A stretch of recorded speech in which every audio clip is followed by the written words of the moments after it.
ยูทำอะไรปิ้งขนมปังเหรอตำแป้งเสร็จแล้วเหรออายุตำแป้งเสร็จแล้วเหรอ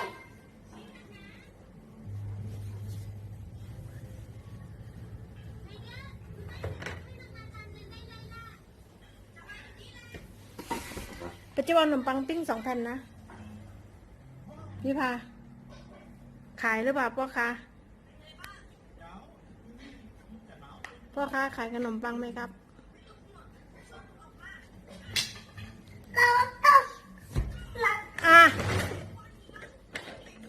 พี่สายฟ้าก็ผัดไปเนี่ยผัดไป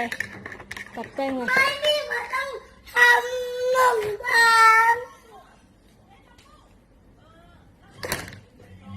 เป็นไรยุออกร่างกาย ออกกำลังกายพี่สายฟ้าหัวเราะน้องจะออกกำลังกายหัวเราะสายฟ้าหัวเราะนี่ยุจะออกกำลังกายแล้วนะยุจะลดความอ้วน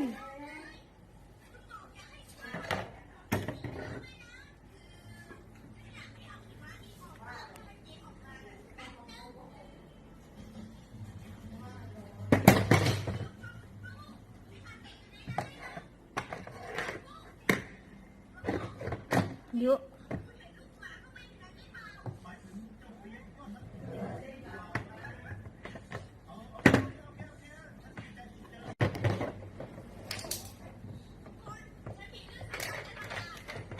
ไปก่อแป้งแม่ไปพี่สายไปก่อแป้งแม่มาก่อนแม่ทำแป้งอยู่ในครัวไปก่อแป้งแม่มาแล้วก็มีแล้วไหนก็อะเอาตาเข้าไหนพี่จะทำกับพี่ดูมีแป้งด้วย ไหนแป้งยุอยู่ไหนก็จะไม่เห็นเลย นี่ข้างล่างไหนนี่อยู่ข้างล่างอ๋อแป้งยุอยู่นี่โอเคพี่สายแกะให้พี่สายแล้วโอเคพี่สายจะได้ไม่ต้องแย่งยุใช่ไหมใช่โอเคพี่สายเอาอันนี้ออกไปเลยก่อนโอเคครับ โอเคยุจะเอาอะไรนี่เอาอันนี้ออกมาให้กินเลย โอเคใครจะกินยุกินไหม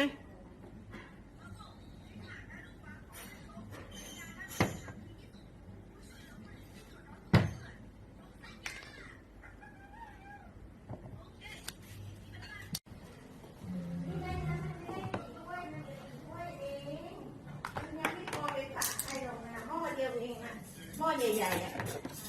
หม้อใหญ่ๆหม้อเดียวน่ะก็เขาถึงบอกว่าเขาจะปั้นเพิ่มไงจะปั้นเพิ่มเหรอจะปั้นเพิ่มเหรอออกแล้วย่างกุ้งย่างหมึกหรือว่าอะไรมายูทำอะไรนะครับยูทำกับข้าวเหรอเขา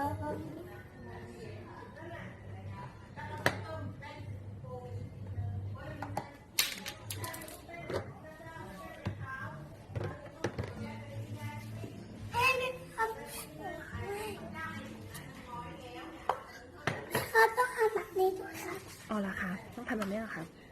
ให้มันนั่งเก้าอี้แล้ว ให้แม่นั่งเก้าอี้เหรอเหรอครับให้แม่นั่งเก้าอี้โอเคโอเค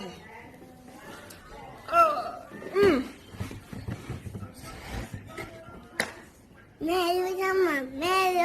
ยอ่ะไอ้ละทำต่อไอ้ละจ้าทำต่อไอ้ละ ไม่โดดลงมาค่อยๆลงมาครับ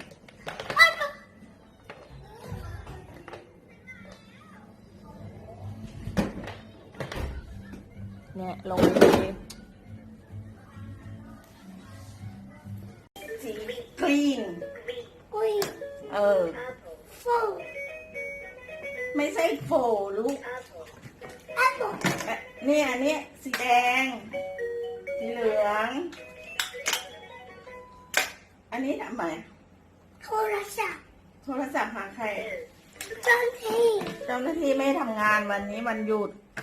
ไม่ต้นไม่ เจ้าหน้าที่วันหยุดวันนี้เขาไม่ทำงานหรอกไม่ต้นเนี่ยทำงานพี่สายฟ้าอันนี้อะไรบูเรด นี้อะไรนี่อะไร yellow พูดสิ yellow เยลโล่ อันนี้อะไรเนี่ย กุย blue บู blue กุย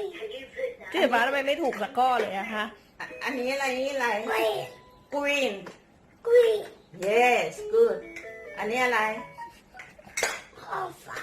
ของฝาอันนี้มัน purple purple this is purple color okay เจ้าหน้าที่ทำงานไหมอ่ะ อะไรนะครับ วันนี้เจ้าหน้าที่ทำงานไหม วันนี้เจ้าหน้าที่ทำงานไหมหรอทำไมพี่สายฟ้าจะไปหาเจ้าหน้าที่อะครับ ไม่เจ้าหน้าที่ทำงานไหมอ่ะ เจ้าหน้าที่ทำงานไหมเจ้าหน้าที่อะไรอะลูก เจ้าหน้าที่ทำงานไหมอ่ะ เจ้าหน้าที่ก็ต้องทำงานแต่ไม่ต้องปีนได้ไหมลงมา ลงมา ไม่ปีนลงมาดี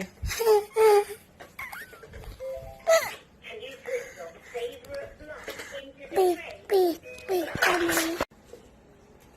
seven ๆยูครับยูต่ออะไรครับ eight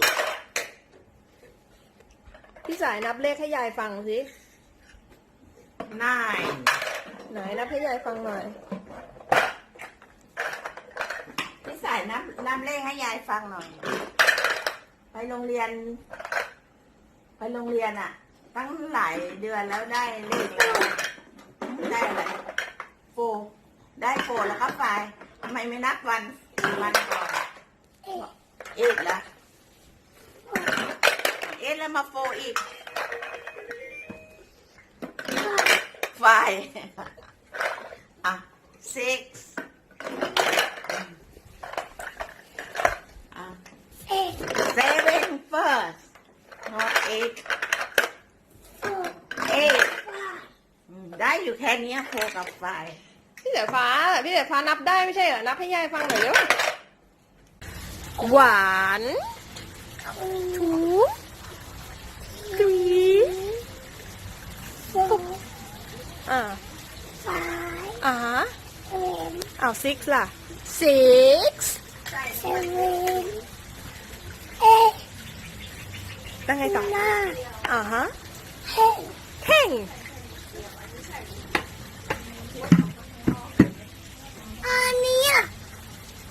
เราออกไม่ใช่กอง ไม่ใช่กองเหรอแล้วมันเป็นอะไรนะ เราออก อ๋อเตาอบอ่ะอบอะไรพี่สายฟ้าอบอะไร ไข่ดาวแล้วก็ไข่อบ อืม